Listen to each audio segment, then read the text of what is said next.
Welcome back to Blissbean HQ. This is where all the magic happens and where today I'm going to share all of my content creation secrets with you.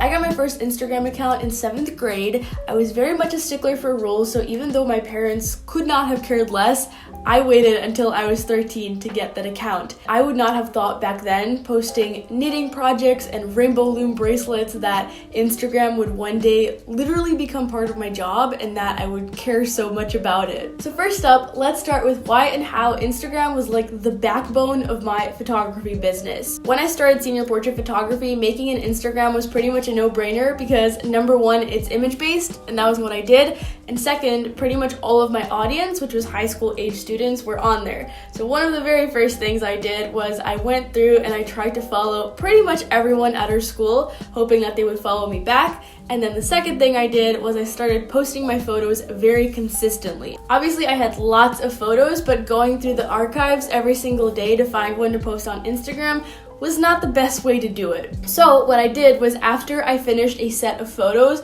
I would pick my favorite Instagrammable ones, convert them to a smaller file size, and then move them over to a folder of photos that I had prepared for posting. You might only be doing one photo shoot per week, but if you spread that content out, you'll look a lot more booked and busy than you actually are. And this applies to all sorts of Instagram accounts, not just photography ones. Like if you're a blogger and you go and shoot content for your blog and you get like 5 similar-ish photos of you, spread them out and then people will be like, wow, she goes downtown and takes aesthetic photos all the time. But really, it's all from just one day.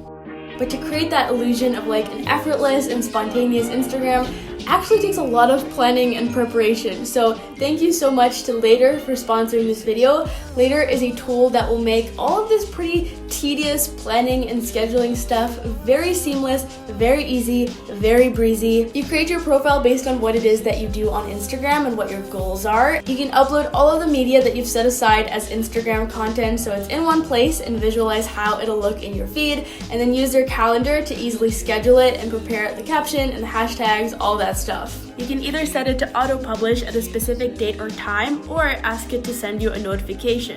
If you do this all at the start of the week, for example, this will save so much time rather than opening up Instagram each day, scrolling through all your photos to choose one, writing a caption, yada yada yada. They also have free trainings where you can learn how to better use Later and how to grow on Instagram. So whether you're a small business, a big business, a small content creator, a big content creator, and you want to get smarter and more efficient about how you use Instagram, you can use my code BLISSBEAN2020 to get 1 month of a paid plan for free. Just head to the link in the description to redeem that code.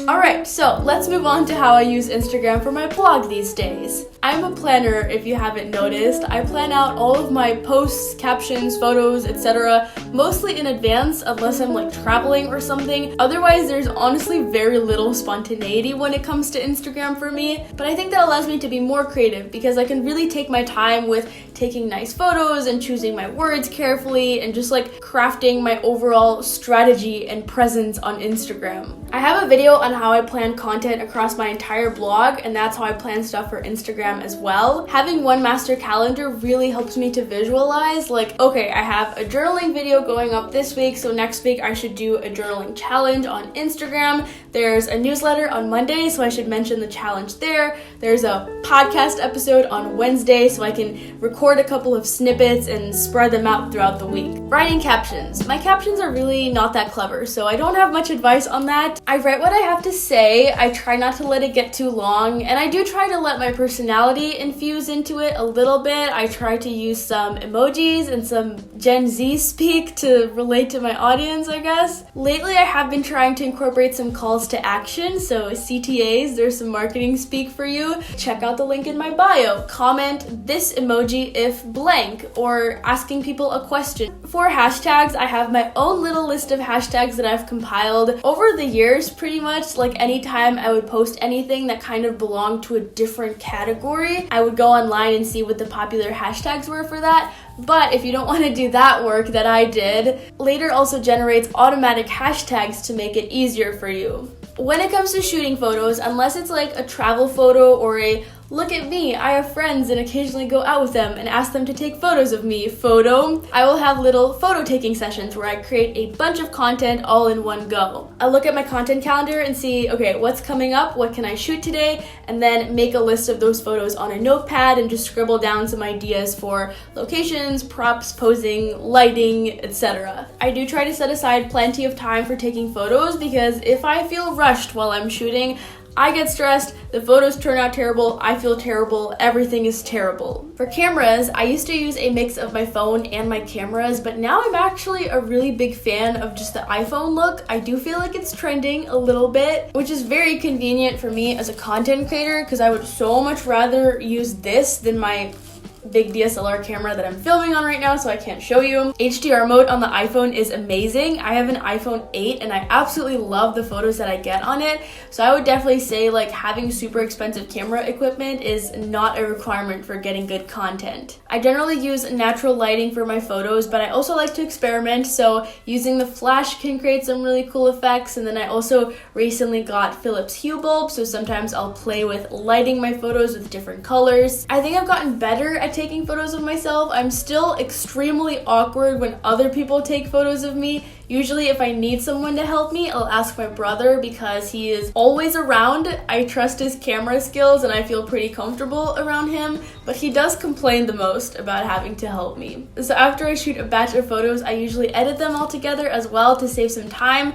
Usually I edit in Lightroom Mobile unless I shoot them on my camera, in which case I'll edit on my computer. When it comes to Instagram stories, those are a bit more spontaneous. Usually on the content calendar, I do have a couple of things that I know I need to post that day, but otherwise I also try to share a little of my life or whatever it is that I'm working on. I think it's really important to develop a personal style with your Instagram stories. I mean, just with Instagram in general, but we're talking about stories now. I find that when I'm quickly tapping through stories, even if a person's face isn't in them, I can usually tell whose stories they are based on how they edited them and how they formatted like the text and whatever. So it's important to experiment and figure out what you like and then kind of settle on a signature style that becomes recognizable to your followers. I used to use some apps to create some designs for my stories like Unfold or Storylux. Now I keep it simple, so I usually don't use those apps. I feel like not using them makes my stories feel a little more authentic. So my style is generally either using one of my presets or picking one of my favorite filters from the Instagram app.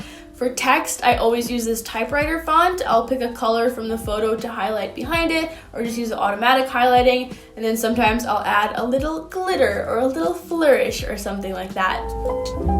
Balancing your feed. So my niche is about like planning and personal development, right? Which is definitely a lot harder to display visually than say a fashion or a beauty focused blog. So I used to try and shoot photos that were directly related to the caption. So like if the caption talked about planning, maybe I would shoot a photo of my desk and whatever tools I was using to plan, or if it was about meditation, maybe a photo of myself meditating. But now I'm definitely leaning towards separating the photo from the caption because I feel like my Instagram serves two different purposes or provides two different things. So number one, I'm just putting together a pretty and aesthetic feed of photos that you can look at. And then number two, if you want to scroll a little further, there's also some helpful planning and organization tips in the caption. But like the photo can stand alone if you don't look at the caption. And I think this has made me a lot happier with my feed overall because the posts where I tried really hard to somehow connect them to the caption, they just didn't feel very creative to me. They felt a little bit like filler content. Speaking of filler content, this might be an unpopular opinion, but I generally don't like when people post quotes on their feed. Like I think it's fine for brands or like writers who post their own stuff, but with the people I follow, like individual creators, I feel like I would rather they not post anything rather than just posting like an inspirational quote. But that's just me, so I don't know. I stay away from posting quotes. So because I try to stay away from filler content, that does mean I don't post as frequently as I used to. I used to try and post every single day, and I think that led to a lot of mediocre content. Like I'm not saying my content is great now, but I do feel a lot less pressure. I feel like I can create much more creative and meaningful things if I only have to post like 3 to 4 times per week. And then finally, 2 questions that people asked on Instagram, ironically. How did I decide what platform to use? My blog is very visual. I've thought about getting on Twitter, but I just don't know if I have enough to say for that platform.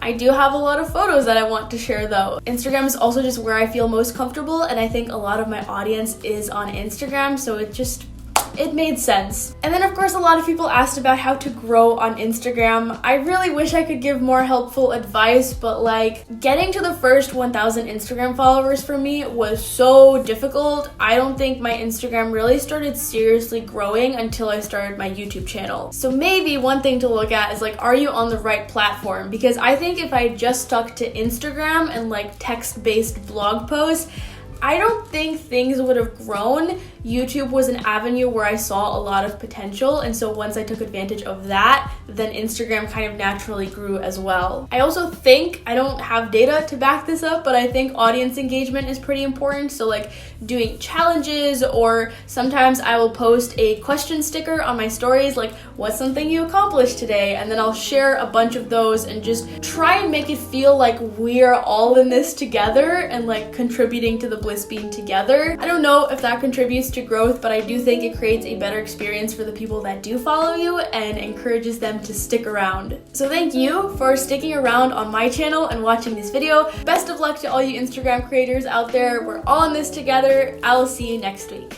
Bye!